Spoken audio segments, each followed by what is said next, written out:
정치본색 시작하겠습니다. 촌철살인의 논객들 소개합니다. 송영훈 전 MBC 기자, 김민아 시사평론가, 그리고 조수진 변호사 나와 계시고요. 안녕하십니까? 예. 안녕하십니까? 안녕하십니까? 예. 어제 그 법원에서 SK 판결이 났는데, 그리고 또 민희진 판결도 났었잖아요. 예, 맞아요. 예. 경영권 계속 지키게 됐죠. 예. 근데 대리인들이 보니까 어제 김앤장 입장에서는 김앤장 패배의 날이었어요. 둘 다. 하이브도 김앤장이었을 거고, 제 기억에 SK 최태원 측을 대리하는 쪽도 김앤장이었을 겁니다. 그러니까 돈 많이 쓴다고 꼭 이기는 건 아니다, 뭐 이런 생각도 드네요. 예. 근데 특히 SK 판결 같은 경우는 궁금한데, 이게 대법원에서 바뀔 수도 있습니까? 민사도? 바뀔 수 있습니다. 예. 지금 민사에서도 이 재산 분할이나 위자료를 나눈 법적 기준, 이론이 잘못됐다면 얼마든지 대법원에서 다시 깨가지고 2심에서 다시 판결해라라고 할 수 있습니다. 제가 아는 판결이 그 통상임금 관련돼서 7년 동안을 2심에서 대법원을 갔다가 요 이론이 잘못됐다 해서 다시 깨고 다시 또 그걸 수정해서 돈을 계산해서 올렸더니 대법원에서 또 깨고 해서 7년을 간 사건이 있었거든요. 아, 그렇군요. 왔다 갔다도 할 수 있어요. 예. 그래서 그러면 얼마나 오래 갈지 모르겠네, 이것도. 그럴 수 있죠. 왜냐하면 이게 지금 세기의 이혼 사건이라고. 언론에서는 뭐 최소 2년이라고 그러는데 있잖아요. 지금 말씀하신 것처럼 7년 이렇게 갈 수도 있겠네요. 그건 지켜봐야 될 것 같고요. 네. 지금 어제 재산 분할로 1조 3,808억 원 무려 지급해라. 이런 판결을 내렸는데 여기서 핵심이 뭐였냐면은 최태원 회장이 가진 주식, SK 주식이 이 노소영 관장과의 결혼 생활에서 형성된 재산이 맞느냐. 이게 핵심이에요. 그렇죠. 같이 형성한 부부 재산은 이혼할 때 나누게 돼 있고 이게 재산 분할이잖아요. 그렇죠. 근데 최태원 회장 측에서 뭐라고 주장했냐면 내가 가진 주식은 내가 내 선친에게 물려받은 거지. 그러니까 내가 총각 때부터 원래 갖고 있던 거지. 최종현 회장. 결혼 전부터. 네, 그러니까 내 특유 재산이지 이거는 부부가 같이 형성한 게 아니다라고 주장을 했는데 1심에서는 그게 먹혔어요. 그래서 600억 원 정도만 지급하면 된다라고 했는데 이게 20배로 늘어난 게 2심에서는 아니다. 이 노태우 딸이 아니었으면 네 주식이 그렇게 늘어날 수가 있어? 이건 너의 특유 재산이 아니라 이 노소연과 나눠야 되는 부부의 공동재산이다라고 해서 다 넣어버린 거죠. 그래서 20배가 늘어난 겁니다. 그 재판부의 판결문에 이런 게 있더라고요. SK 상장이나 이에 따른 주식의 형성, 그 가치 증가에 관해서 1991년경 노태우로부터 원고 부친의 최종현 회장에게 상당 자금이 유입됐다고 재판부가 이제 판단을 한 겁니다. 그러니까 노소영 측에서 1심에서 안 낸 자료를 냈어요. 그러니까 노태우 정권 당시에 영부인인 김옥숙 여사가 갖고 있던 300억 비자금에 대한 메모 요거를 내서 그걸 인정한 건데, 근데 제가 뭐 법조계에 대해서는 잘 모르지만 오늘 300억 당시에 300억 어마어마한 돈. 어마어마한 돈이라는 거죠. 그 당시에 그래서 비자금과 관련돼서 이제 또 얘기가 막 다시 쟁점이 있고 이런데, 근데 제가 뭐 법조계 소문이나 이런 건 전혀 모르지만 오늘 보도를 보니까 이 판사가 또 이런 쟁점에 대해서는 적극적인 판사라고 하더라고요. 지금까지 판결이나 이런 것들에 대해서. 그리고 이번에 거의 또 최태원 회장을 꾸짖었다는 거 아닙니까? 그렇죠. 어떤 혼인의 순결이라든가 일부 일처제의 어떤 그런 것들에 대해서. 이거는 민사소송이니까. 그렇죠. 이럴 수가 있느냐 이렇게. 왜냐면은 너무 당당하게 이른바 언론의 표현으로는 뭐 내연녀 이렇게 표현이 되는데, 어쨌든 그러한 대상이신 분, 동거녀. 그렇죠. 뭐 이분하고 그다음에 또 혼외자의 존재 이런 것들을 굉장히 공개적으로 공세적으로 어쨌든 인정하게끔 하고 언론의 표현을 막 해온 거잖아요. 그랬죠. 근데 그런 것들이 물론 어떤 서구적 가치나 이런 데서는 뭐 그럴 수도 있는 것인지 모르겠으나 아니에요. 서구적 가치도 아니야. 그거는. 서구에 안 살아봐가지고. 아랍적 가치인 것 같아요. 아, 그래요? 왜냐하면 그거는 일부 다처제잖아요. 그래서 그쪽은 아랍적 가치인 것 같고. 두 사람의 혼인 관계가 있는 상태에서 그렇죠. 그렇게 하는 것에 대해서 어떻게 이럴 수가 있느냐라고 막 이런 태도로 한 것도 봐서 어쨌든 요 판결 자체에 어떤 이 이례적인 부분에 대해서 아마도 얘기를 많이 하는 것 같습니다. 근데 이 이례적이라는 게 잘못됐다 이렇다라기보다는 앞으로 쟁점이, 그래서 앞서 변호사님 말씀해 주신 것처럼 다르게 또 형성될 가능성도 없지는 않은 것 같다. 이게 2015년에 최태원 회장이 세계일보에 편지를 보내가지고 내가 혼외 자식이 있어 라고 알리면서 본인의 사랑을 구구절절 이렇게 공표를 해버렸지 않습니까? 그러니까 재판부에서 위자료를 무려 20억 원을 인정했는데 외국 사례를 자꾸 보시다 보니까 위자료 뭐 몇백억 원은 별거 아닌 것 같지만 20억 별거 아닌 것 같지만 근데 한국에서 이게 거의 최초일 겁니다. 최초일 거예요. 위자료 20억이. 예, 사람이 사망 사고를 일으켜도 사망해도 2억 3억 정도가 맥시멈이에요. 아, 그렇지, 그렇지. 우리나라에서는 위자료가 굉장히 박하기 때문에 예. 그래서 20억 원은 굉장히 이례적인 것이고 그래서 꾸짖은 과정이 필요했던 거죠. 내 판결은 정당하다라는 걸 하기 위해서 혼외 자식을 공식화했고 나의 이런 외도 사실 자체를 본인이 세상에 알리는 꺼리낌이 없었고 심지어는 자기 처나 자녀들에게도 편지를 보내서 본인의 외도 사실을 다 알리는 등등 예. 괴롭혔다는 거예요. 이 고의적으로. 예, 어쩔 결혼을 수 없이 파타내려고. 그렇죠. 예. 그러한 점에 대해서 20억 원에 해당하는 예. 또 이 위자료가 재산 상태를 고려하게 돼 있어요. 그러네요. 그 재산이 많은 사람은 좀 더 많은 위자료를 내야 고통을 느낄 거 아니겠습니까? 그래서 그거를 감안해서 이렇게 됐는데 대법원에서 깨질 가능성이 있다는 것은 위자료 액수 부분도 이게 아마 과다하다고 될 가능성이 굉장히 높고요. 근데 그거보다 사실 본체는 재산 분할이잖아요. 그러면 주식이 특유 재산이냐, 그러니까 총각 때부터 갖고 있어서 부부 재산이 아니냐, 아니면은 이 노태우 대통령의 힘으로 뭔가가 기여돼서 그래서 주식도 부부 재산으로 봐서 나눠야 되느냐. 이번에는 현금으로 달라고 그랬잖아.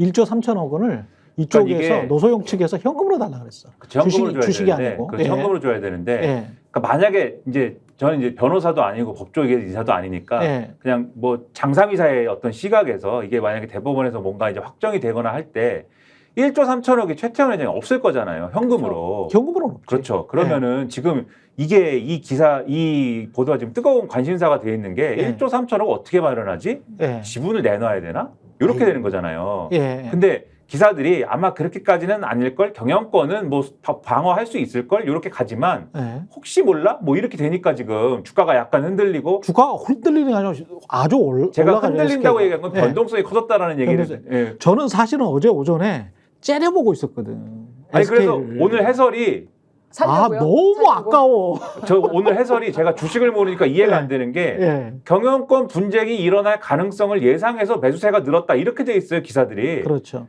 그런 건가? 근데 경영권 분쟁이 늘어난다는 건 어쨌든 최태원 회장이 지분을 매각하는 과정이 있을 수 있다라는 걸 전제하는 얘기인 거잖아요. 아니 이게. 그게 아니고 근데 왜 오르는 거예요? 소버린 왜 사태 올랐어요? 지난번에 소버린 사태 이걸 어떻게든 주식 대출이나 뭐 이런 걸로 해가지고 주식 대출 1조 한 3천억 정도를 마련을 하겠죠. 근데 1조 3천억을 마련하는 과정에서 주식 대출을 한꺼번에 지금 가지고 있는 게 한 4조 정도 된다고 하는데 한꺼번에 주식 대출을 할까? 그렇지 않고 장기적으로 지금 이거를 줄 것 같단 말이죠. 그러면 어떻게 해야 되냐면 본인이 가지고 있는 지분 있잖아요. 그 지분에서 최대한 배당금을 빼야 돼. 그러니까 SK가 지금 저기 위에 지배회사잖아요. 저 위에 지주회사잖아. 그러면 그 각종 라이센스 피랄지 그 다음에 위로 밑에 중간 지주회사 그 아래 회사들로부터 오는 배당금을 막 쫄 거라고. 야, 더 내. 내가 34% 가지고 있으니까 SK의 배당금을 최대한 늘리고 SK의 다른 자사주랄지 이런 것들을 매입하면서 소각하면은 그 자사주 소각된 거랄지 자사주에 관해서는 배당금이 지급이 안 되거든요. 그러면 배당금을 원래 100주를 줬다가 90주만 주면 어떻게 되겠습니까? 그 액수가 남아있는 주주들의 액수는 배당금 액수가 커지겠지. 그러니까 배당금을 뭐 1,000억을 주든 2,000억을 주든 배당금 액수도 늘어날 가능성이 있고 그리고 이제 그 자사주의 매입의 활동도 늘어날 수가 있기 때문에 주식 가치는 밸류업이 되지. 그런 거를 생각을 할 수밖에 없죠. 그러면서 이제 차근차근히 1조 3천억을 돌려줘야 되는 그 과정이 있고, 그리고 이 34%가 시장에서 봤을 때, 야, 이거 리스키하네. 이 지배구조 리스키하네. 그러면 SK가 어마어마한 회사거든요. 그 밑에 손자회사 그리고 상장 안 된 그렇죠. 자회사들이 굉장히 많아요. 그리고 그중에서 지금 물론 투자를 잘못한 회사들도 있지만 투자를 잘하는 회사들도 있거든요. 제가 봤을 때는. 그래서 어제 째려보고 있었던 건데 약간의 어떤 자금 경색 비슷한 게 있어서 시장에서 두려워하고 있는 것도 있지만 그만큼 포텐셜이 강한 자회사들이 많습니다. 투자해 놓은 회사들이. 그러면 이게 이제 경기의 바람을 타고 언젠가는 팍 터질 수가 있거든. 그러면은 그런 것들의 자산 가치나 이런 것들을 생각을 해보면 지금 원래 너무 저평가돼 있었다라는 생각이 지주회사가 그런 생각이 있는 데다가 저거 다른 사람이 한 6, 7조 가지고 말이야 몇백 조짜리를 먹을 수도 있겠구나. 에? 5, 6조 가지고 몇백 조를 먹을 수 있겠네? 라고 외국에서 뭐 소브린 사태랄지 이런 게 훅 들어오면 어떻게 방어해? 이런 생각을 하는 거야. 이런 생각을 하니까 이제 막 올라가는 거죠. 오늘도 지금 올라가고 얘기하던 걸 마무리하면 그래서 이 장삼이사의 눈으로 보면 이게 법적 쟁점이나 여러 가지가 있겠지만 대법원까지 가서 혹시라도 이 문제가 말씀하신 여러 가능성들이 있지만 SK라는 대기업 집단에 대해서 부담이 되는 정도가 뭐 형성되는 뭐 그런 것들이 있다라고 하면 봐주기로 갈 수도 있지 않을까라는 어떤 생각 그런 생각을 하면서 봤는데 이게 말씀하신 대로 주식시장이나 그런 분위기 그렇지는 않네 이런 생각이 일단은 들더라고요. 근데 뭐 앞으로 뭐 지켜보면서 생각할 것 같습니다. 저는 변호사님한테 궁금한 게 있는데요. 예. 이 판결에서 보면은 그 SK 그러니까 최 회장의 재산이 증식되는 그 어떤 일종의 시드머니처럼 예. 쓰인 게 노태우 비자금 300억이라는 거잖아요. 그리고 당시에 노태우 대통령이 SK 성장을 의무의 양으로 도와줬다. 그렇죠. 그거잖아요. 예. 비자금도 불법이잖아요. 예. 대통령이 특정 기업의 발전을 의무의 양으로 도와주면 그것도 불법 아니에요? 불법이지. 예. 그럼 이거 누구 거지? 아니 근데 그 판단을 이 이혼 소송에서는 안 하는 겁니까? 안 하는 거죠. 아니, 그러니까 이거는 네. 그게 궁금하더라고. 이혼 소송에서는 그냥 곁다리 줄거리로 나오는 거예요. 그렇죠. 그렇죠. 그러면 이제 누가 국민들이 야, 이 법원의 판결이 맞다면 이거는 최태원 것도 노소영 것도 아니고 국민 거야. 국민 거 아니야? 그래서 비자금 300억 자체가 불법으로 대통령이 거둔 거기 때문에 노태우가 거둔 거기 때문에 이거는 국민 거 같은데 뭐 이렇게 생각할 수도 있는 거 아니에요? 우리 지분도 있는 거 같은데? 그럴 수도 예. 있죠. 비자금 그럴 수도 불법이지? 있죠. 예. 또 사위 회사라고 또 의무로 이렇게 도와주고 그러면 그것도 불법 행위고. 그렇지. 그렇게 말입니다. 아니 그래서 이거를 그 생각부터 들으니까. 보고 맞아요. 어제 땡했던 게 맞아요. 이런 엄청난 사실이 이혼 소송 과정에서 판결문에 쓰인다고. 그러니까 판결문에 그게 쓰이니까 나중에 이거를 가지고 또 다른 시민단체들이 할 수 있죠. 이야, 이거는 근데 과거 유공이랄지 뭐 이런 거 이야기 다시 할 수 있는 거죠. 고소고발이라든지 그게 확인 소송이 메모에 써 있는 게 있지. 이제 선경 300억인데 예. 근데 이게 최태원 회장 측의 반론이 뭐였냐면 1995년 노태우 비자금 수사 때 이거는 드러난 적이 없는 그러니까 이거는 없는 거였다. 이 수사 때는 규명 안 된 사실이다. 그때 판결문에는 없다. 그렇죠. 그러니까 사실이 아닌 거다 이거는. 메모일 뿐. 그렇죠. 이렇게 주장을 했는데 지금 이 소송에는 그게 아닌 거예요. 사실이라고 판단한 거예요. 그러니까 이 차이를 굳이 얘기를 하자면 뭐 시효나 이런 문제에 대해서는 제가 모르겠지만 95년도의 비자금 수사는 뭐였냐 이런 얘기는 가능할 것 같네요. 그 당시에 SK 야, 이거 진짜 참 성경에서 그 이동통신, 네. SK텔레콤 그렇죠. 다 그 노태우가 해줬다 그랬잖아요. 네, 그런 이야기는 뭐 다 퍼다. 아마 1심에서 노소영 관장이 그 네. 메모나 핵심 증거를 안 낸 것도 이런 논란 때문일 거예요. 그럴 처음에 깊이 이 들어갈수록? 소송이 제기됐을 때 제가 아는 로펌도 관여가 돼 있고 여러 로펌이 지금 양쪽에 다 붙어 있거든요. 근데 네. 과연 증거가 어디까지 나올 것이냐 이게 굉장히 관심사였어요. 법조인들 모이면 야 그러면은 그 뭐 비자금하고 뭐 이 SK가 어떻게 성장했는가 이런 거 다 내야 되잖아. 둘 다 최대 가능하겠어? 공기업이었잖아요. 예. 그러니까요. 그런 얘기들 많이 했었어요. 근데 1심에서 너무 터무니없이 지니까 2심에서도 일부를 낸 것 같습니다. 그러면 솔직히 말씀드리면 저는 최태원 회장의 인생사에 관심이 없거든요. 뭐 이혼을 하든지 뭐 얼마를 내든지 사실은 관심이 없는데 예. 그 부분은 최선을 다해줬으면 좋겠어요. 과거에 비자금 수사를 제대로 했는지 그렇지. 비자금이 어디로 어떻게 흘러갔는지는 최선을 다해서 한번 자료를 제출해 보시기 바랍니다. 우리 스픽스 시청자분들도 그 이야기 하시는 분들 꽤 많을 겁니다. 예. 저는 그래도 관심이 궁금했어요. 그렇습니다. 그렇습니다. 그래서 그것도 좀 떳떳하게 밝혀졌으면 좋겠습니다. 예. 이분들이 다 먹을 건가 이게? 이 최상병 특검법 관련해서는 이게 저는 약간 좀 우려했었는데 일정을 보니까 그리고 민주당이 지금 실천하는 개혁국회라고 다짐을 하면서 법사위원장 꼭 가지고 오겠다. 예, 그랬죠. 운영위원장도 가지고 오겠다. 그리고 당신들 몇 개 줄 테니까 그거 찬성하지 않으면 우리가 18개 다 가지고 올 수도 있다. 우리는 좌우지간 빠르게 가겠다. 이렇게 했는데 이렇게 가도 법적으로는 상관없는 거죠. 원래 그렇게 갈 수 있는 거죠. 합의가 안 되면. 합의가 안 되면 그렇게 할 수는 있죠. 관행과 다른 것일 뿐이죠. 그렇죠. 6월 7일까지인가 뭐 그렇게 지난 21대 국회 때 아마 기억하실 텐데 예. 초반에 이 원구성 합의가 안 됐습니다. 제대로 안 돼서 예. 이거를 뭐 그때도 법사위를 이렇게 하느니 저렇게 하느니 그렇죠. 계속 밀고 당기다가 대화가 안 됐는데 그때 이제 김종인 비대위에서 어떻게 했냐면 야, 이럴 거면 차라리 그냥 상임위를 다 민주당이 가져가라고 해라. 그래서 전 상임위를 다 민주당이 한 적이 있어요. 그렇죠. 네. 네. 한동안 하는데 그때 민주당이 그런데 그 구도가 부담돼서 계속 아니 당신들 상임위원장 나눠주겠다는데 왜 안 합니까? 민주당 계속 이러고 예. 그때 당시에 이제 국민의힘으로 이제 바뀌던 시기죠. 미래통합당이. 그 시기에 그 당은 지금의 국민의힘은 안 해 우리는. 무조건 우리는 상임위원장 아무것도 안 할 거야. 너희들이 다 해봐 어디.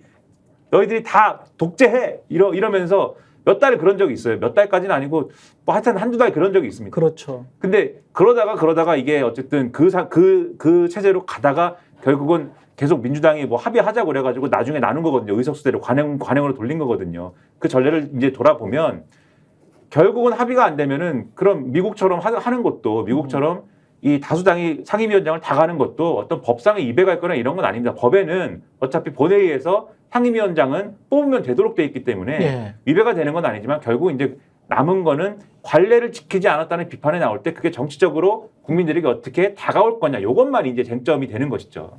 근데 관행이라는 게 관례 관행이라는 게 네. 수십 년 된 게 아니고 제가 알기로 노무현 정부 때부터 2004년인가요? 예. 탄핵 이후에 다시 지금 열린우리당이 다수당이 되면서 그래도 야당이랑 뭐 요즘 용어로 치면 협치한다고 법사위원장을 그때 줬을 거예요. 그때도 이게 지금 내려온 걸 거야. 그러니까 노무현 정부 때 시작한 거라고. 노무현 대통령이 그 준 거야. 전에는 다수당이 그냥 다 했습니까? 네. 제가 알고 그렇게 알고 있어요. 그 전에 또 독재였으니까요. 그러니까 이게 뭐 그 여당에서 그게 뭐 관행이니 뭐니 하는 거는 별로 설득력이 없다고 봅니다. 우리나라 민주주의 역사가 짧아서. 근데 이제 사실은 명분을 만들어주고 있는 거는 여당하고 대통령실이잖아요. 대통령이 계속 거부권을 행사하니까 국민들이 그걸 계속 봐봤고. 아니 그러면 저렇게 대통령이 거부권을 행사를 해버리면 대통령이 전행 아니냐. 그 전행을 막기 위해서 국회에서 할 수 있는 거는 최대한 해야 되지 않나. 또 이런 요구도 있거든요. 사실은 보수 신문들이 이제 이게 사실은 저는 다수의 요구라고 보고 있고 이 다수의 요구는 또 이야기를 안 해. 그러면서 관행 자꾸 그런 이야기만 하니까. 그래서 저도 사실 어제 이제 모처럼 무슨 라디오 방송에 나가서 이제 국민의힘에서 오신 분하고 그런 토론도 하고 그랬는데 이제 국민들이 볼 때, 그러니까 정치라는 건 결국은 뭐 어떤 분이 그런 얘기하는데 인식의 게임이다. 그렇죠. 어떤 이 실체적인 게 뭐냐의 문제라기보다는 국민들이 어떻게 인식할 거냐의 문제인데 관행이라고 하는 게 지금 말씀하신 대로 근거라는 건 없는 거예요. 하지만 그것에 대해서 국민들이 어떻게 생각할 거냐를 보면은 얼마나 그 관행을 주장할 때도 그걸 얼마나 설득력 있게 얘기하느냐가 중요한 거 아니겠습니까? 근데 민주당에서 지금 어떤 얘기를 할 수 있는 거냐면 이 최상병 문제에 대해서 이 분명히 특검의 필요성이 있는 것인데 특검의 필요성이 있다는 거에 대해서 많은 국민들이 동의할 정도인 상황에서도 그게 상당 길이 지났는데도 그동안 우리가 확인하지 못했던 것들이 지금 계속 쏟아지고 있는 거잖아요. 그런 상황에서 특검의 필요성이 분명히 있는 것인데 이게 7월 지나가면은 어쨌든 상당수의 증거라든가 이런 전자정보나 이런 것들은 없어질 수 있는 거고 그럴 부분들이 상당히 우려되고 그러면 특검을 빨리 해야 되는데 근데 대통령은 지금 말씀하신 것처럼 거부권 행사하고 여당은 무조건 거부권 행사가 옳다고 하고 그리고 심지어는 지금 뭐 어제도 워크숍 열어가지고 거기서 똘똘 뭉쳐야 된다 그러고 대통령은 거기서 맥주 한 잔씩 마시자 그러고 뭐 한 몸이 돼야 된다 그러고 어퍼컷하고 이러는데 그러면은 그런 상황에서 관행 얘기를 할 때가 아니라 만약에 법사위원장을 지금의 야당이 갖고 가지 않고 여당이 주장하는 것대로 여당이 주장하는 바대로 여당에게 법사위원장을 넘겨주면 또 패스트트랙에 태워가지고 거의 1년 다 채워가지고 질질 끌고 가는 그런 식으로 특검을 처리를 해야 되는데 그렇게 해서 지금 진실을 밝혀낼 수 있겠느냐. 그래서 야당이 법사위원장 이번에 갖고 가서 특검 한번 제대로 빠른 속도로 해보겠습니다. 이렇게 얘기하는 거에 대해서 국민들이 그러면 그 말이 맞네 이렇게 생각할 확률이 높고 그렇습니다. 여기에 대해서 이걸 방어를 하려면 여당이 방어를 하려면 그러면 관행을 당신들이 짓밟고 있습니다. 이렇게 얘기해갖고 국민들이 설득이 되겠느냐. 제가 그렇게 말씀드렸어요.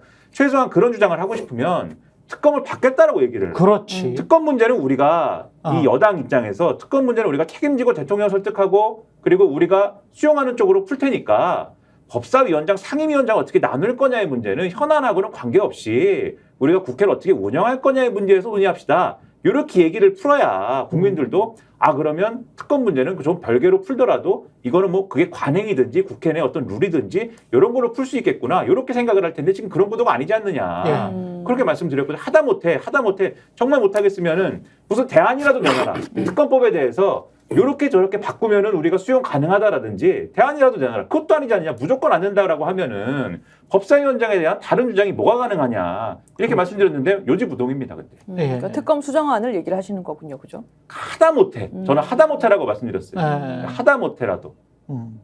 근데 이게 이제 그 보수 특히 이제 보수 신문들에서도 그렇고 지상파 뭐 KBS를 비롯한 이런 쪽에서 이제 나오는 것들이 중립적인 것처럼 하지만 철저하게 국민의힘 편향적인 단어들이 뭐냐면 뭐 민주당이 국회를 통해서 국회 권력을 이용한 전횡을 하고 있다 이런 이야기. 그다음에 이 단어들을 꼭 그런 단어들을 써요. 그리고 프레임을 씌우는 거죠. 부정적인. 최상병 특검이 블랙홀이 된다. 그래서 블랙홀이면은 뭐 하여간 쑥 빨아들이면서 블랙이니까 검정색이니까 별로 이미지 안 좋잖아요. 부정적인 이미지잖아요. 이런 이야기. 특검으로 민생이 다 가로막히고 있다. 요게 이제 다 국민의힘이 이야기하는 건데 전횡 그리고 블랙홀 그다음에 민생이 가로막힌다. 근데 요 밑에 것부터 이야기를 해보면 민생 관련된 법안은 또 그러면 왜 막으세요? 뭐 이런 게 또 이야기를 할 수 있고 도대체 민생이 뭐예요? 그러면은 뭐 종부세 내리고 무슨 뭡니까 법인세 내리는 게 민생이에요? 이런 이제 이야기들이 가능하겠죠. 근데 이제 닥치고 이런 프레임으로 쭉 몰아가는 흐름이 또다시 감지가 되고 있네요. 시간을 끌면서 이렇게 하면 또 사람들이 혼란스러워하고 많은 소음 때문에 아유 시끄러워 그냥 뭐 최상병이고 뭐고 조용히 우리는 먹고 사는 거에 집중해야 되는 거 아니야? 뭐 이런 식으로 지금 몰아가려고 하는 듯한 그런 느낌도 듭니다. 거야 그 거대 정당, 일방, 폭주 이러면서 계속 프레임을 씌우잖아요. 그렇죠. 계속 프레임을 씌우는 건데 이제 뭐 최수근 해병 특검법 같은 건 거의 70% 국민이 찬성하는 거잖아요. 그렇죠. 거기다 폭주랑 프레임을 씌워갖고 못하면 국민의 의사에 반하는 거잖아요. 이게 법사위원장이라는 게 어떻게 보면 그 법안이 처리되는 의안이 상정되기 전 마지막 길목을 딱 검문소 길목을 딱 지키면 틀어주고 못 올라가게 하겠다는 거잖아요. 근데 지난번 그 국회에서도 공수처 출범하는데 한 2년 걸렸을걸? 그렇죠. 그 징벌적 배상 국민들이 찬성했었어요. 근데 그걸 못했잖아요. 이런 식으로 또 되면 안 그래도 이제 예를 들면 특히 민주당 쪽에는 진보 지역에는 무기력증이 있단 말이에요. 지난 문재인 정부들을 비판하는 가장 그 특출난 단어가 그거죠. 고구마잖아요. 무기력증, 답답증 이게 재발된다고. 그러니까 이번에 다시 그래서 민주당 쪽에 이렇게 표를 준 거는 제발 그거 좀 탈피하는 거 아니겠어요? 맞습니다. 이거는 국민의 뜻에 따르면 법사위원장 그냥 민주당이 하는 게 맞죠. 저는 언론의 오늘 태도들을 보고 또 좀 심각하다라고 생각했던 게 민주당에서 발의했던 그 최상병 특검법 지난 21대 국회 때 거기에 대해서 대통령이 국민들이 다수가 이건 해야 되는 거 아니냐. 대통령이 사실상 피의자 아니냐. 그렇죠. 이거는 명분이 없다. 심지어는 가만히 있던 권영선 교수님 헌법 교과서까지 등장해가지고 저 그거 20년 만에 처음 얘기 들어봤는데 500 몇 쪽에 딱 이게 998쪽에 이거는 거부권의 한계다. 이거는 그리고 거부권을 이렇게 뭔가 권한 남용하면은 탄핵 사유다라고까지 써 있다. 라고까지 할 정도로 거부권 행사가 부당하다. 근거가 없다, 위법이다, 위헌이다라고 얘기가 여론이 형성이 상당히 됐었는데도 거부권을 행사했지 않습니까? 그렇죠. 그래서 22대 때 바로 첫날에 민주당에서 발의를 한 건데 여러 언론의 오늘 이 보도들을 보면 그 재발이 된 특검법의 조항들을 가지고서 이게 무슨 전횡이다 또는 문제가 있다. 그 새로 발의된 특검 법안을 가지고 막 까고 있어요. 그러니까 전체 판에서 이게 왜 재발의가 됐는가를 그럼 평가를 해야 되는 거잖아요. 근데 뭐 예를 들면은 이 특검법에서 뭐 특별검사 추천 권한을 비교섭단체한테까지 확대한 부분에 대해서도 원래 민주당만 이 추천하는 것에 대해서 대통령실에서 굉장히 이제 거부감을 드러냈었기 때문에 확대를 한 건데 여기 조국 혁신당이 들어있는 것은 그 조국이라는 사람은 지금 이 보복하려고 정치하는 사람 아니냐. 근데 그것을 대통령이 피의자가 될 수 있는 것에서 이 특검 추천 권한을 주는 것은 정쟁을 하자는 거 아니냐. 이렇게 평가한 언론이 또 있었고 그다음에 후보 지명한 뒤에 대통령이 2명을 추천했는데 3일 이내에 임명하지 않을 경우에 연장자가 곧바로 특별검사로 임명하도록 한 그 법안 규정이 있잖아요. 예. 그 부분에 대해서도 대통령의 임명권을 침해한 것이다. 또 이거 가지고 또 골몰해서 또 여러 곳에서 또 토론을 하시더라고요.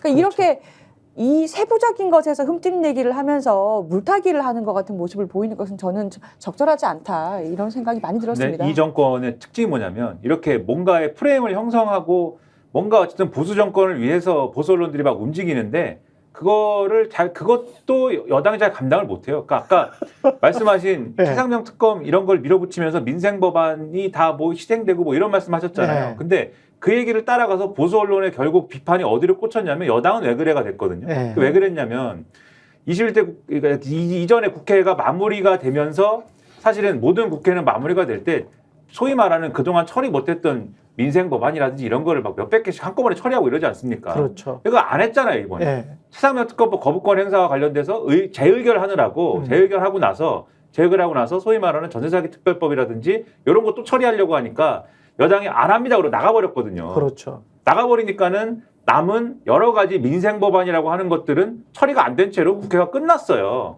그런데 그 민생 법안이라고 하는 것 중에는 보수가 굉장히 이거는 중요한데? 라고 생각한 법안들이 있단 말이에요. 예. 예를 들면 고준희 방패장과 관련된 뭐 특별법이랄지 뭐 그런 거는 뭐 여러 가지 이제 사회적 갈등이나 이런 것들이 따라오는 겁니다만 어쨌든 여하튼지간에 여하튼 기업에 유리한 거 뭐 AI를 지원해주고 반도체를 지원해주고 뭐 이런 것들 포함해서 그중에는 구하라법이랄지 등등 이런 게 잔뜩 있는데 예. 그런데 이걸 안 하고 나가버렸지 않습니까? 그런데 보수 언론이 볼 때는 아니 그건 최상병 특검법하고 별도로 이전에 본회의 일정을 잡든지 아니면은 뭐 이 안건 상정의 순서를 바꿔가지고 그러면 협의를 해가지고 그렇지. 이거부터 처리한 다음에 그 다음에 하자고 하든지 그렇지. 뭐 이걸 예. 무슨 수를 냈어야 되는 건데 예. 이걸 다 안 하고 가버린 건 왜냐? 근데 그러면 이게 어떤 여당의 무능이나 이런 거에 대한 비판으로 가야 되잖아요. 예. 어제 상당히 흥미롭다고 생각한 게 조선일보라는 신문의 사설에 딱 한 문장이 대단히 눈에 딱 들어오더라고요. 뭐라고 써 있었냐면 이 민생법안 왜 처리 안 했냐라고 막 이렇게 삿대질을 하면서 여당에 향해서 대통령이 이렇게 하기를 원했다라고 하는데 민생보다 대통령에 충성하는 게 우선이냐 이렇게 써 있어요. 근데 저는 놀란 게 대통령이 이렇게 하기를 원했구나.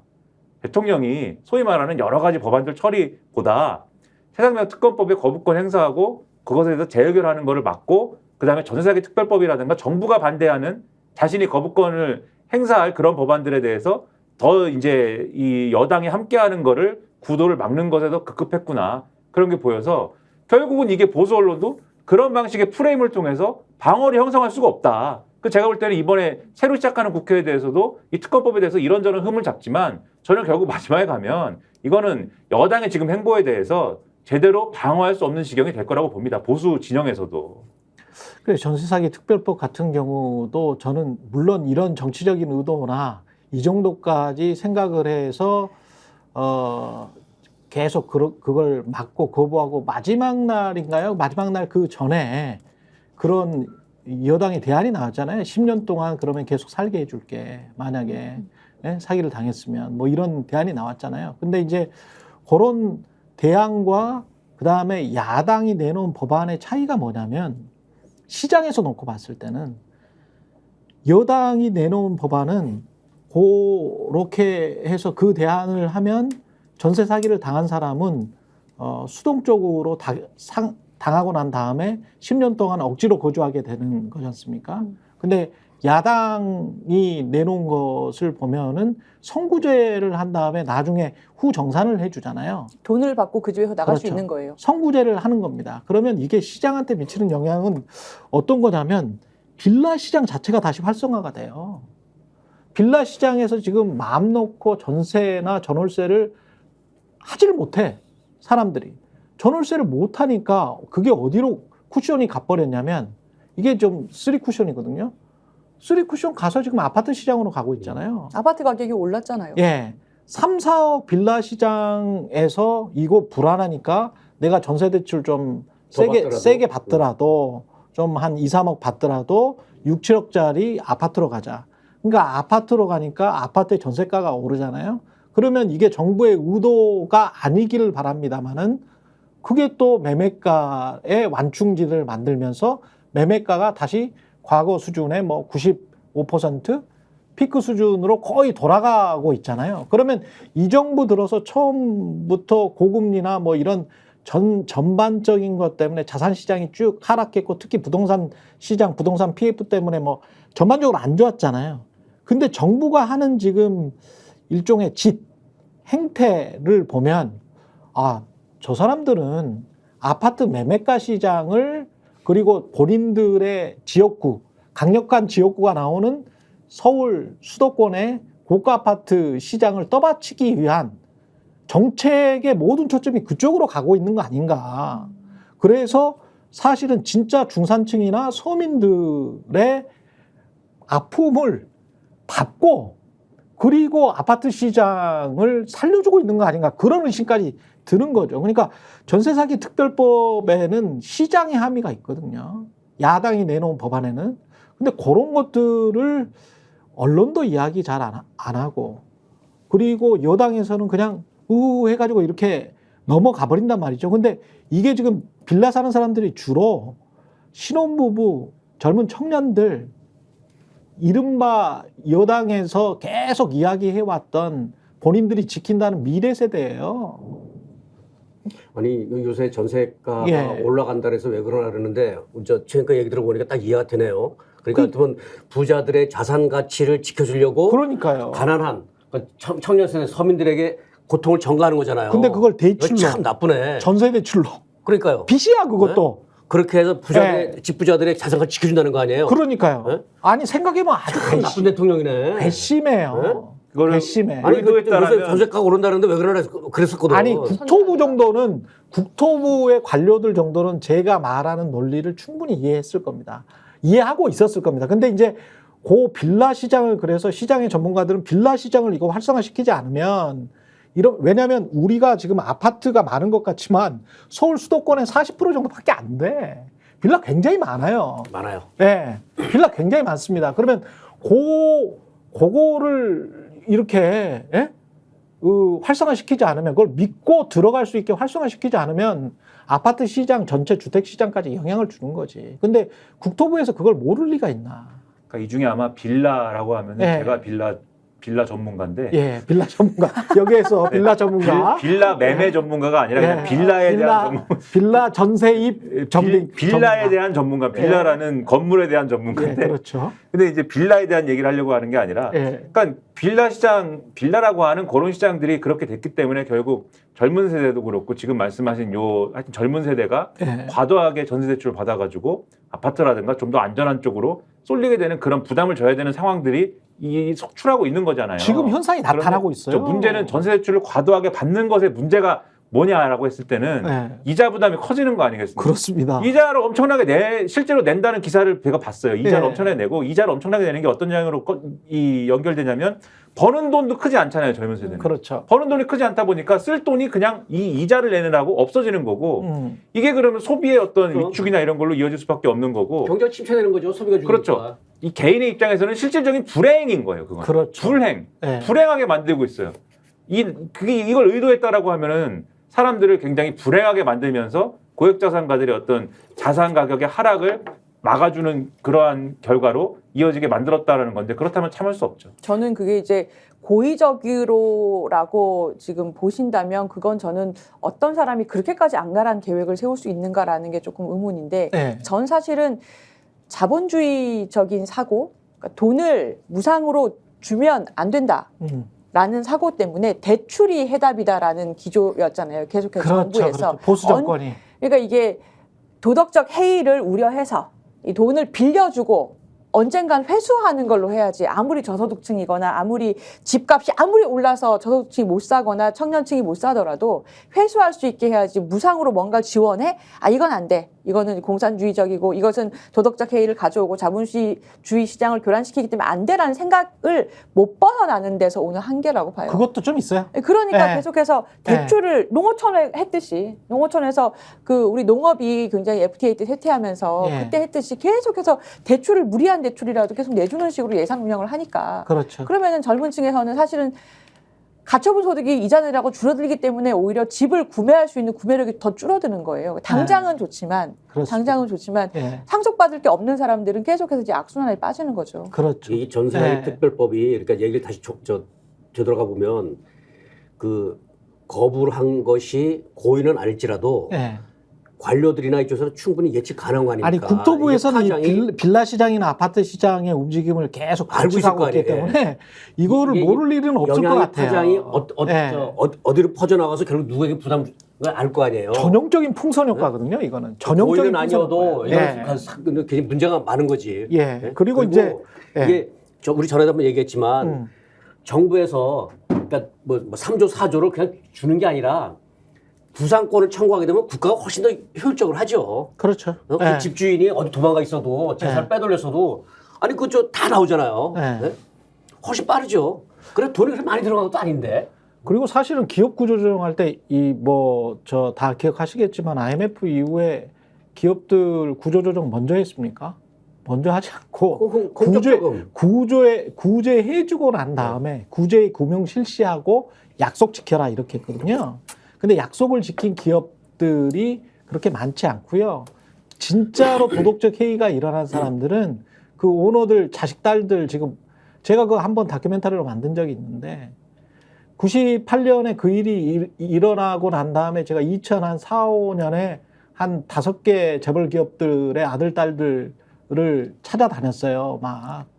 돈이 막 3천원씩, 4천원씩 있고 그래요. 군대 공익하고 있는데. 3천원, 4천원이 아니고. 3천억, 4천억. 3천억, 4천억씩 있고. 좋겠네요. 예. 네, 저 공익근무원 할 때 건강보험공단에서 통장 압류해가지고 단돈 3천원, 4천원도 예. 없었습니다. 예, 그 아들 중에 한 놈이 제가 동작에서 고깃근무 요원 하고 있었는데 제가 이제 카메라 촬영 기자와 함께 가니까 그 동작 구청장도 그 사람을 보호해주고 있더만. 그래서 막 맞고 그러는데 구청장한테 점잖게 한두 살짜리가 저한테 그렇게 이야기를 하더라고요.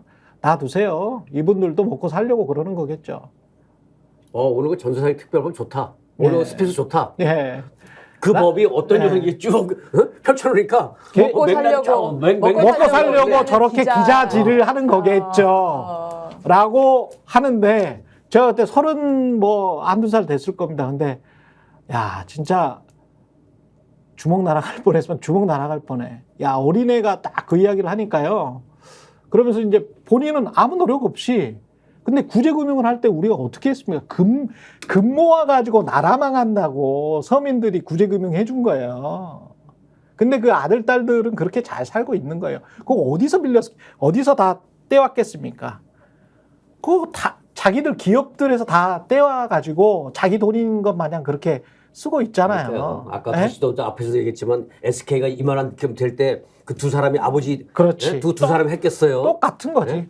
거기도 공적 자금 들어가고 우리 똑같은 국민들의 그 거지. 피와 땀 들어가고 다 이런 거지. 근데 지금 이런 상황에서 예. 그 전세금이 전 재산이었던 그냥 나라 제도를 믿은 것밖에 죄가 없는 그런 우리 청년이나 결혼을 앞둔 사람들에게 그 몇 조를 지원하는 게 그렇게까지 도덕적 해이가 그렇게까지 그러니까. 염려가 되신다는 게 국토부 네. 장관이 저는 정말 이해가 안 됩니다. 그리고 오죽한 목숨을 버리겠습니까? 젊은 사람들이. 그리고 저희는 이렇게 굉장히 그 절제돼서 이야기를 지금 하는 편인데 이런 황당한 주장 지금 설마 그렇지는 않겠지 고의는 아니겠지라고 지금 전제를 하고 이야기를 하고 있잖아요. 근데 이런 황당한 주장을 한 사람은 윤석열 대통령 후보예요. 윤석열 대통령 후보가 뭐라고 했냐면 일부러 맞아요. 이 정권은 집값을 올리고 있다라고 이야기를 했습니다. 문재인 정부가. 일부러라는 단어를 썼습니다. 그러니까 그 수차례 주장했습니다. 공개적인 자리에서. 예, 일부러 집값을 올려서 예, 집을 갖지 못하게 만들었다. 왜냐하면 집을 소유하면 보수화되기 때문에 보수화된 유권자는 민주당을 지지하지 않을 것으로 우려되어서 그렇죠. 집을 가지지 못한 상태를 유지하여 민주당을 근데 이게 사람이 무슨 파블로프의 개입니까? 집을 가지면 보수화되고, 물론 그런 경향을 통계적으로 보면 어떤 사람의 이념지향과 자산 수준이 통계적으로 유의미한 관계를 가진다라고 볼 수는 있겠지만, 그럴 수도 있어요. 그걸 이제 예를 들면 우리가 수학적으로 필요 조건, 충분 조건, 부충분 조건이라는 게 있는 거잖아요. 그걸 뒤집어 가지고 어떤 사람한테 집을 안 가진 사람한테 집을 주면은 그 사람은 보수화가 돼가지고 보수 정당을 지지하게 되고, 그 사람한테 집을 뺏으면은 그럼 난 이제 집이 없는 사람이니까 민주당을 지지해야 되고 이렇게 됩니까? 근데 그거를 이상한 논리죠. 그 앞에 일부러라는 말을 붙이잖아요. 근데 일부러 집값을 올릴 수 있다라고 생각하는 것도 반자본주의적이에요. 그러니까 문재인 정부가 일부러 집값을 올릴 수 있을 정도의 전지전능한다 하면 문재인 정부가 검찰총장도 자를 수 있었겠지. 저렇게 얘기도 했었죠. 그 보수화도 있었지만 그러네요. 집값을 폭등시켜서 집 없는 서민들은 계속 집을 없게 만들어서 가난한 사람은 계속 가난하게 만들어서 그래야지 가난한 사람은 진보 민주당을 찍으니까. 그렇죠. 그러니까 가난한 사람은 계속 가난하게 만들려고 집값을 일부러 폭등시켰다. 그렇죠. 근데 이 이게 현실적으로도 안 맞고 논리적으로도 안 맞습니다. 논리적 오류예요, 이거는. 아직도 이걸 믿고 있는 분들이 논리를 떠나서 선동이죠, 선동. 그렇죠. 선동이죠. 맞습니다. 예. 이런 선동을 해서 대통령이 되신 분이에요. 그리고 이런 선동 논리가 아직도 본인 머릿속에 있는 것 같습니다. 제가 보기에는. 그리고 그 김수현 수석의 그 책은 그 책의 일부분을 가지고 왜곡해서 그렇게 주장한 거잖아요. 부동산은 끝났다라는 책은. 저는 뭐 경제에 대해서 잘 모르고 부동산 정책을 잘 모르지만 그 책은 저는 상당히 추천하고 싶어요. 2011년에 쓴 책이지만 참여정부 때 부동산 정책을 왜 그렇게 했는지, 어떤 고민이 있었는지에 대해서 상당히 자세하게 나와 있습니다. 그러니까 잘한 것도 있고 못한 것도 있겠지만 최소한 왜 그랬는지 맥락을 알고, 그리고 그것의 어떤 평가의 기초에서 문재인 정권 때 뭘 했고 왜 그게 실패했는지는 그것에 근거해서 평가를 할 필요가 있잖아요. 그렇죠. 그런 차원에서 그 책을 볼 필요가 있는데, 그게 아니라 한 장 딱 떼가지고 여기 보니까는 그 자산을 가졌는지 안 가졌는지와 그 다음에 정치적인 어떤 성향에 관계가 있다고 나왔네. 김수현은 그렇게 생각하는 사람이네. 일부러 집값을 올려가지고 집을 못 갖게 했구나. 민주당 지지하라고 이렇게 주장하는 게 얼마나 저열합니까? 이게 제가 너무 화를 내고 있는데 화가 많이 났어요, 그때. 김수현의 본인의 주장도 아니고 영국 사례를 가지고 지금 이야기를 한 거죠. 그렇죠. 저는 그때 이제 선거유세 때 윤석열 후보가, 대선 후보가 그런 얘기 한 거는 그래도 서울법대 나온 사람인데 그걸 모르겠습니까? 설마. 일부러 그런 얘기를 한 거죠. 일부러 그런 얘기 하는 거죠. 그 선동이지 그러니까. 저는 근데 그 맥락이 또 언론 노조랄지 지금 사실은 이 과기 방통이 있지 않습니까? 이것도 민주당이냐 아니면 국민의힘이냐, 이게 굉장히 좀 중요한 문제죠. MBC 문제 때문에. 상위원장. 언론 장악이라는 측면에서도 그렇고, 그런데 이제 이 사람들의 주장이 그런 거였잖아요. 무슨 일부러 허위 사실을 유포해서 윤석열 대통령을 모해할 목적으로, 명예를 훼손할 목적으로, 또는 선거에 영향을 줄 목적으로 일부러 뉴스타파가 그랬다. 그게 액츄얼 멜리스지 않습니까? 근데 본인들이 너무 잘 알잖아요. 검사들이니까. 이게 얼마나 증명하기가 힘든지, 이거는 요 안에 마음속에 있는 거기 때문에 실제적 악의가 있었냐 없었냐에 관한 증명이거든요. 그러면 이건 어떤 사례에서 실제적 악의가 있었는지 없었는지는 돈이 오갔다거나 실제로 돈이 뉴스타파에 꽂혔다거나 뭐 이런 것들을 다 검찰이 증명을 해야 될 거예요. 근데 그 광풍이 지나고 난 다음에 그 사건에 관한 진척도 지금 안 나오고, 뭐 물론 그 정도 광풍이 몰아쳤으니까 뉴스타파의 대표나 이런 사람들을 꼭 기소해야 되겠죠. 근데 꼭 기소하는 과정에서도 언론이 꼭 그 재판 과정을 쭉 모니터링을 해야 된다.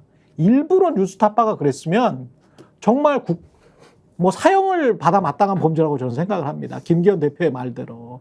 근데 일부러 이런 말들을 퍼뜨리고 일부러 언론인들의 명예를 훼손하면 그 역시도 반민주적인 어떤 대통령이나 국회의원들 아닙니까? 그러면 거기에 관해서도 책임을 져야 되는 거 아니에요? 저 이렇게 생각합니다. 그러니까 우리나라 보수들, 특히 대통령도 미국 좋아하잖아요. 그렇죠. 미국처럼 가요. 상임위 위원장 다 다수야당이 하고 다수당이 하고 책임 정치를 하자고. 국회도 책임 정치하고 다음 선거에서 평가하면 될 거 아니에요. 마침 그 책임 얘기 나오길래. 그렇죠. 뭐 끌려다니기는. 미국처럼 하자고요. 예. 우리 대통령 미국 좋아하잖아. 예. 지금의- The buck stops here.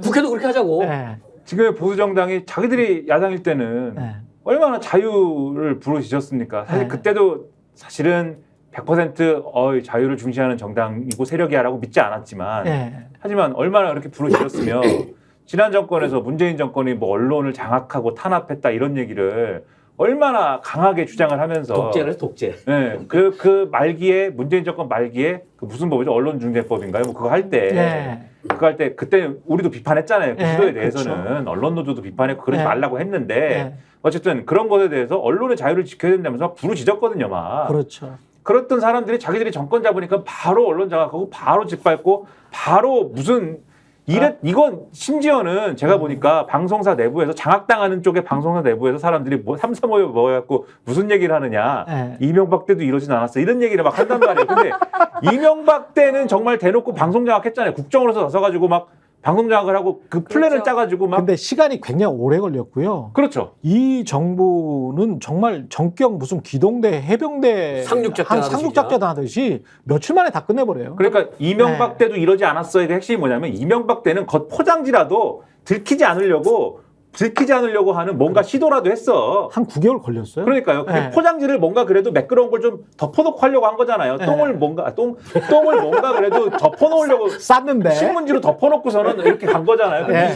위장을 했는데. 네. 근데 이 정권은 가다가 갑자기 그냥 똥을 투척해버리고 이건 그대로 놔둬. 네, 그래서 놔두고 이제 나 몰라라 하니까 야 이건 이명박 때도 이러진 않았어. 심지어는 야 이명박 때는 낭만이 있었어 이런다니까요 사람들이. 이게 뭐냔 말이에요 지금. 그럼 민주당하고 조국혁신당도 예. 윤석열 대통령처럼 하면 되겠네. 예. 빠르게. 그게 뭐였죠? 조합 빠르게 빠르게가. 가인가? 그렇게 하면 되겠네. 그러니까 서로가 정치라는 게 저쪽에서 특히 대통령이 저런 식으로 나오면 국회에서 그리고 국민들이 같이 뭐랄까 강대강으로 갈 수밖에 없어요. 그러면 대통령이 보통의 그래요. 역할은 예. 그거를 중재하고 조정해서 그래 그러면은 우리가 집권 여당이 이만큼 양보합시다 뭐 이렇게 가야 되는 게 상식적이었는데 본인은 왕자를 새겨놓고 하는 행동은 졸처럼 행동을 하고 있잖아요. 하는 어제 행동은 너무 졸렬해요. 어제 대통령이 네. 국민의힘 그 의원들하고 단합대회인가요? 예. 워크숍. 네. 워크숍 단합대회지 뭐 그래갖고 술도 한 잔 다 따라주면서 우리는 한 몸이다 그랬다며요. 그동안 네? 술 먹은 적이 없었다면서요, 워크숍에서 국민의힘이. 예. 아, 근데 그래요? 근데 어제 술이 나와서 좀 당황했다는 말이 있더라고요. 예. 그분은 술 없으면은 뭐. 이 술을 먹으면 네. 자꾸 사고를 치니까 네. 그 자리에서 그러니까 실언이 나오고 또는 워크숍 끝나고 다른 자리에서 사고를 치고 이런 일이 자꾸 일어나니까 술을 안 먹자라고 했는데 그래서 지난 워크숍에서 이 윤석열 대통령이 3연속 참석을 했거든요. 지난 워크숍에서도 사실 술을 안 먹고 주스를 마셨어요. 근데 주스인지는 그 당시에는 좀 우스개로 의심을 했습니다만 색깔만 보고 우리가 모르지 않습니까? 포도 주스인지 아니면은 뭐 레드와인인지는 모르니까 그냥 이제 우스개로 하는 얘기지만 근데 이번에는 윤석열 대통령이 딱 단상에 올라와서 아까 우리가 영상도 봤는데 오늘은 오늘 뭐 맥주도 올라오면 안 된다라고 했습니다만 오늘은 제가 욕 좀 먹겠습니다.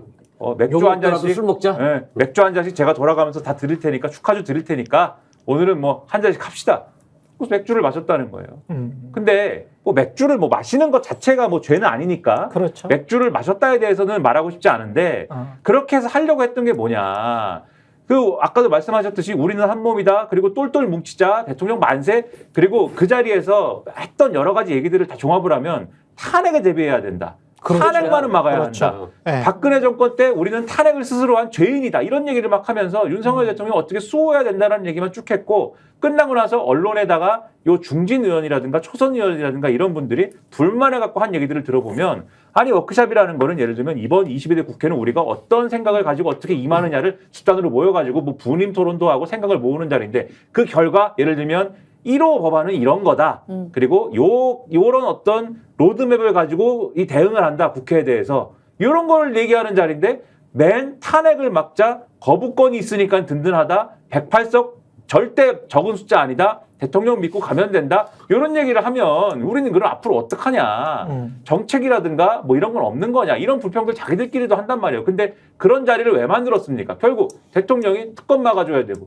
내 거부권 행사하는 거에 대해서 당신들 이탈 필요 없어야 되고 8명만 이탈해도 이제 끝나니까 그런 걸 없어야 되고 알지? 반드시 우리는 원팀으로 가야 되는 거야. 당신들 이탈하면 다 끝나는 거야. 이걸 강조하기 위해서 만든 자리 아닙니까? 그렇죠. 이거 황당한 거죠, 이거는. 예. 그러니까 이걸 한 줄로 요약해서 우리는 한 몸이다.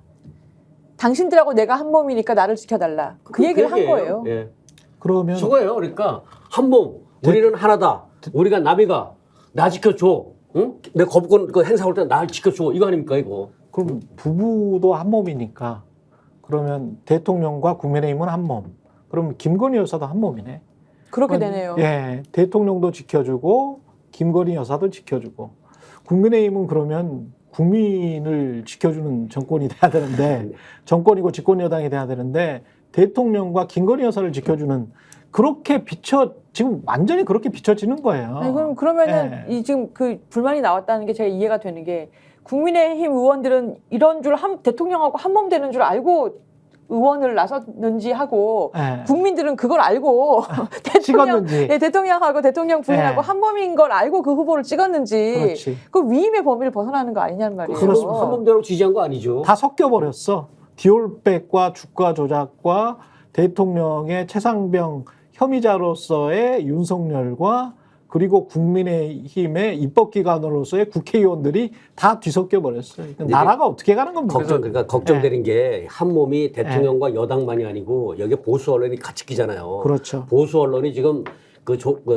보수 언론이 윤석열을 업고 다니면서 아까 우리 초기에 얘기했지만 어부바 이렇게 업고 이러면서 이제 국회 20대 국회 개원하자마자 막 거대 야당이 뭐 폭주한다는 거 하면서 계속 정쟁 프레임을 씌우잖아요. 응?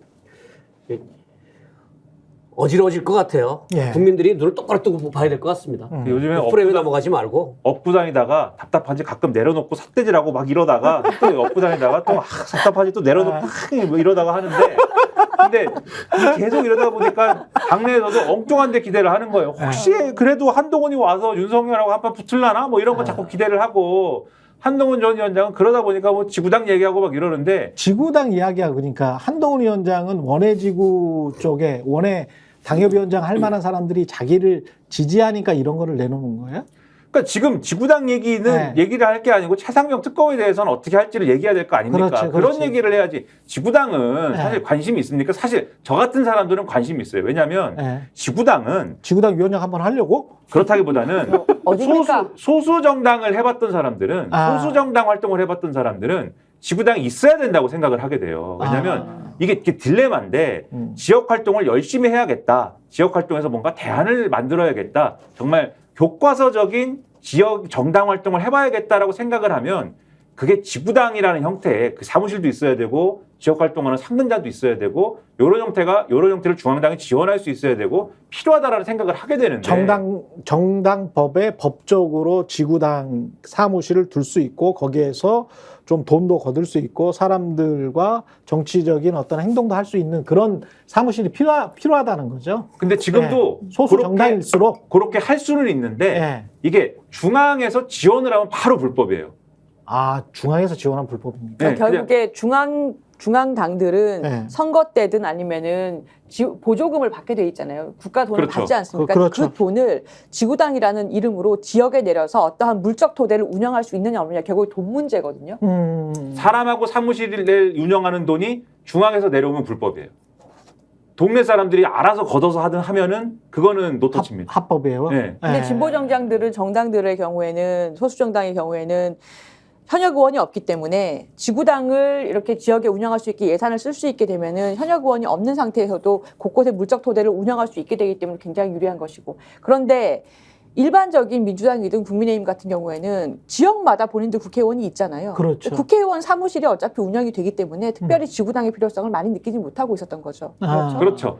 그리고 사실은 원래 과거에 지구당 운영하던 시절에는 그 지구당을 지금 특히 뭐 이런 보수정당 이런 데서는 지금 말씀드린 모범적인 지역 활동을 하기 위한 수단으로 쓰는 게 아니라 자기들 뭐 예를 들면 시의원이라든가 구의원도 줄 세우고 그렇지. 그다음에 그 자리에서 예를 들면 지역 이권에 대해서 얘기하는 어떤 장으로 쓰고 그렇죠. 그리고 거기서 예를 들면 비리를 뭐 어떻게 할 것을 모색하고 뭐 이런 거 얘기하고 그리고 네. 조직 관리하고 그걸 이 지구당 중심으로 해가지고 평상시에 선거 조직을 사실상의 선거 조직을 유지 관리하고 이런 거를 했기 때문에 거기가 이제 돈 먹는 하마가 되고 그 돈을 그럼 어디서 조달할 것이냐 불법 정치 자금의 어떤 온상이 되고 그랬거든요. 예. 그래서 그때 한나라당에서 차떼기로 돈 받았지 않습니까? 그렇죠. 그래서 차떼기 얘기가 나오고 이럴 때 사실은 그게 차떼기에 결과적으로 차떼기 수사를 할 때 제가 무슨 뭐 지구당을 운영했던 사람들이 줄줄이 압수수색 됐는지는 제가 모르는데 그러나 그 여파로 당시에 깨끗한 정치인이지 않을까라고 관심을 받았던 오세훈 지금의 서울시장이